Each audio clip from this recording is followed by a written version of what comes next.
Today, we're going to uncover those habits that's silently keeping so many women trapped during midlife.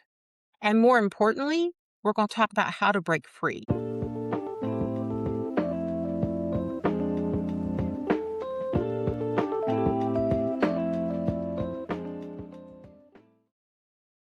Have you ever looked around at your life and thought, how did I get here? Not because your life is bad, but because somewhere along the way, you disappeared inside your own life. You know, you handle the responsibilities, you show up for everyone, you do what needs to be done, and yet deep down, something feels stuck. Not broken, but stuck. And here's what I want you to know. It is often not because of some huge trauma or a dramatic failure or missing an opportunity. It's usually hidden habits, quiet patterns, ways of thinking and living that you've repeated for so long they feel normal. So, today we're going to uncover those habits that's silently keeping so many women trapped during midlife. And more importantly, we're going to talk about how to break free because this chapter, it can be your most powerful one yet. Now, stay with me until the end because habit number 7 may be the one changing your life without you even realizing it. Okay, let's get started. Habit number 1, living on autopilot. So many people aren't living intentionally. They're surviving automatically. They wake up, they get their to-do list to check off, they take care of everyone, they go to bed exhausted.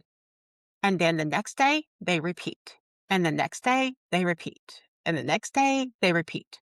And one day, they realize that 20 years have passed. I remember talking to a woman, she was in her 50s, she'd raised her children, held the family together, did everything right. And she said to me, I don't even know what type of music I like anymore. That sentence hit me because so many women feel it. Autopilot keeps you safe, it keeps you numb. Start a wake up journal. Every morning ask yourself, what do I need today? What would make me feel alive today? What do I want more of in this season of my life? Even 5 minutes begins breaking autopilot. Awareness is where reinvention begins. All right. Habit number 2 is waiting for permission. This one hides in good women.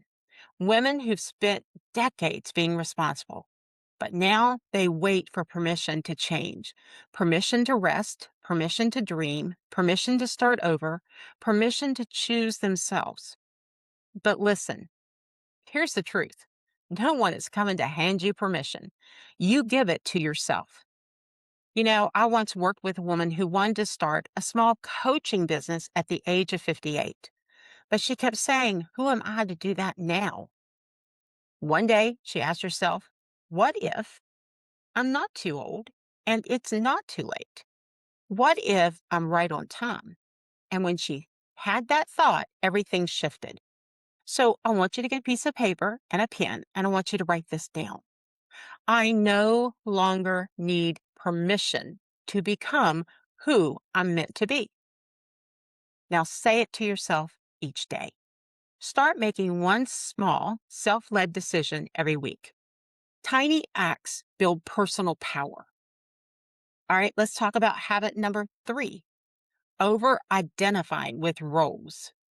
What does that mean? And what are those roles?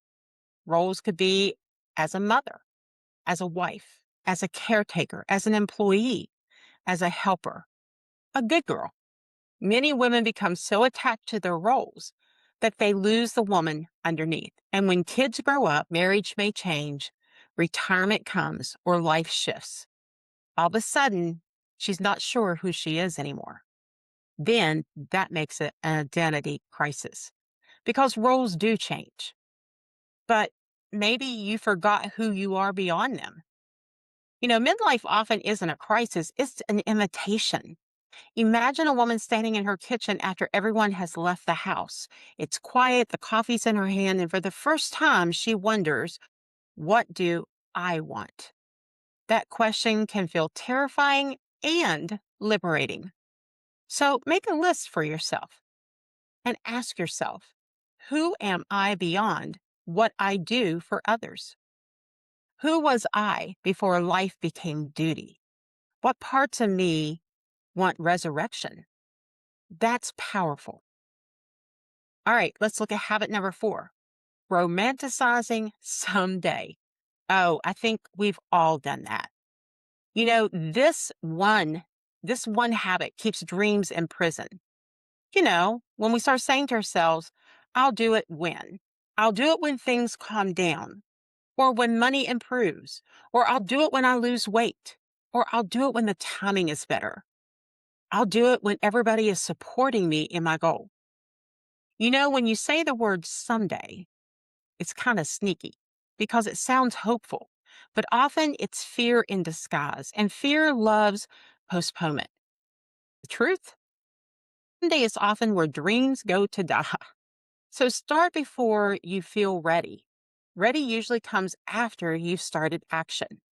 And ask yourself, what dream have I been postponing? And then take one 15-minute action today. Not next month, but today. Momentum heals stagnation. All right, here we go. Habit number 5, letting the old stories run your life. Now, this one is huge. What are those old stories? Those old stories are things like, I'm too old. I've missed my chance. I'm not confident. I'm shy. I always quit. I'm just not that kind of woman. You see, those aren't facts. They're just stories that you've told yourself, and stories can be rewritten. I tell women all the time, your past may explain you, but it does not have to define you. A woman in her 60s once said, I spent decades believing I was invisible. And then she started speaking, sharing, teaching, and she realized she was never invisible. She was hidden under all of those old beliefs that she kept telling herself. Now, that's a big difference. Catch one limiting belief that you tell yourself and write it down, then rewrite it. So let's say the old story was, I'm too late. Now make your new story, my experience makes me ready. Practice replacing your old thinking with the new truth. All right, here we are at habit number 6, abandoning yourself to keep peace. Oh, this one. How many women have silenced themselves to avoid conflict? They say yes when they really meant no. They shrunk to stay accepted. They overgave to feel loved. That isn't peace. That's self abandonment.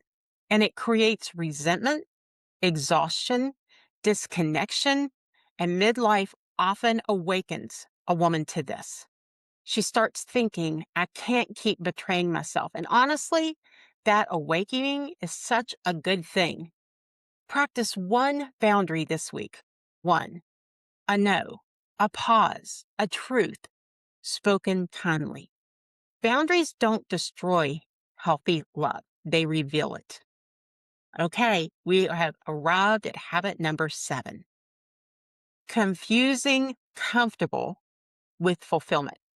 Now, this may be the hidden habit underneath all the others.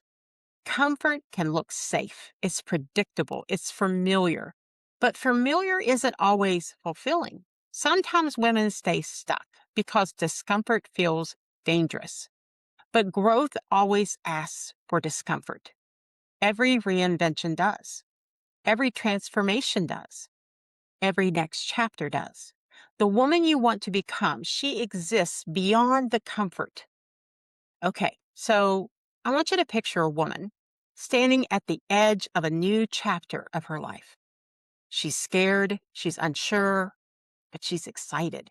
And instead of shrinking back, she steps one step. And that step changes everything.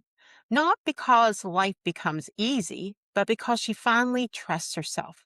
Now ask yourself, where am I choosing comfort over my calling? And then take one brave action this week, one conversation, one dream revived, one move forward. That is how stuck becomes movement. If you saw yourself in these habits, good. Awareness means awakening, and awakening means change is already beginning because these habits are learned, which means they can be unlearned. You are not too old, and it's not too late, and you're not too broken, or you're not too far behind. You may simply have been living inside patterns that no longer fit the woman you're becoming, and that can change starting now. I want to ask you something. Which one of these hidden habits have been quietly keeping you stuck? Tell me in the comments because I read them, and I'd love to hear your story. And if you're in a season of reinventing yourself after 40s or the 50s or beyond, make sure you subscribe because in the next video, I'm sharing the mindset shifts women need to stop shrinking and start thriving in midlife. And trust me, you won't want to miss this one because your next chapter, who knows? It may be your best one yet.